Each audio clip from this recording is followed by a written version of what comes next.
وہ آیت قرآن پاک کی سنیے نا، وَتُعِزُّ مَن تَشَاءُ وَتُذِلُّ مَن تَشَاءُ، کہ عزت بھی اللہ کے ہاتھ میں ہے، ذلت بھی اللہ کے ہاتھ میں ہے۔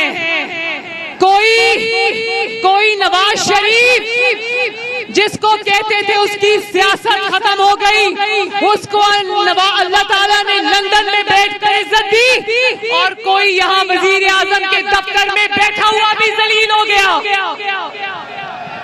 اور 73 سال میں 75 سال میں پاکستان کا پہلا وزیر اعظم تھا جس کو پارلیمنٹ میں اور پاکستان کی عوام نے ووٹ کے ذریعے اٹھا کے باہر پھینکا۔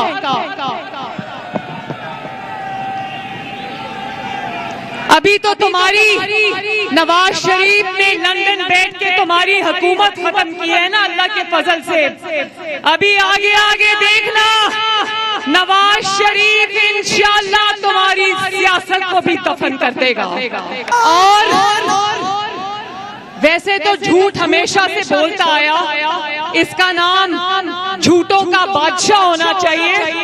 زندگی میں اس نے کبھی سچ نہیں بولا، لیکن جب اس کو اپنی کرسی کھسکتی ہوئی دکھائی دی تو اس دن سے پاکستان کے عوام کا جھوٹ بول بول کے ناک میں دم کیا ہوا ہے۔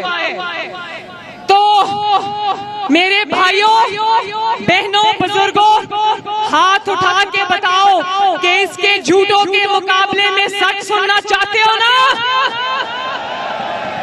تو پھر مریم نواز اور حمزہ شہباز کا فرض ہے کہ وہ گھر گھر جا کر، حلقے میں جا کر، عوام میں جا کر اس کا سچ عوام کو بتائیں کہ اس کا اصل چہرہ کیا ہے۔